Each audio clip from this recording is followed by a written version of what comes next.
Ecclesiastes, Kohelet, chapter 2. I said to myself, "Come now, I will test myself with pleasure and enjoying good things." But this too was pointless. Of laughter I said, "This is stupid," and of pleasure, "What's the use of it?" I searched my mind for how to gratify my body with wine, and, with my mind still guiding me with wisdom, how to pursue foolishness. My object was to find out what was the best thing for people to do during the short time they have under heaven to live. I worked on a grand scale. I built myself palaces, planted myself vineyards, and made myself gardens and parks. In them I planted all kinds of fruit trees. I made myself pools from which to water the trees springing up in the forest. I bought male and female slaves, and I had my home-born slaves as well. I also had growing herds of cattle and flocks of sheep, more than anyone before me in Yerushalayim. I amassed silver and gold, the wealth of kings and provinces. I acquired male and female singers, things that provide sensual delight, and a good many concubines. So I grew great, surpassing all who preceded me. In Yerushalayim, my wisdom too stayed with me. I denied my eyes nothing they wanted. I withheld no pleasure from myself, for I took pleasure in all my work, and this was my reward for all my work.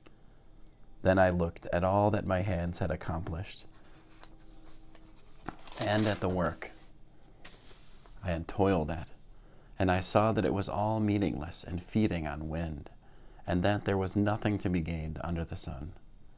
So I decided to look more carefully at wisdom, stupidity, and foolishness. For what can the man who succeeds the king do, except what has already been done? I saw that wisdom is more useful than foolishness, just as light is more useful than darkness. The wise man has eyes in his head, but the fool walks in darkness. Yet the same fate awaits them all. So I said to myself, if the same thing happens to the fool as to me, then what did I gain by being wise? And I thought to myself, this too is pointless. For the wise man, like the fool, will not be long remembered, inasmuch as in the times to come everything will long ago have been forgotten. The wise man, no less than the fool, must die.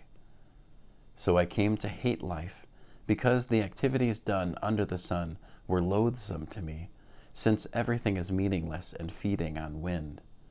I hated all the things for which I had worked under the sun, because I saw that I would have to leave them to the man who will come after me. Who knows whether he will be a wise man or a fool, yet he will have control over all the things I worked for, and which demonstrated how wise I am under the sun. This too is pointless. Thus I came to despair over all the things I had worked for under the sun. Here is a man whose work is done with wisdom, knowledge, and skill, yet he has to leave it to someone who has put no work into it. This is not only pointless, but a great evil.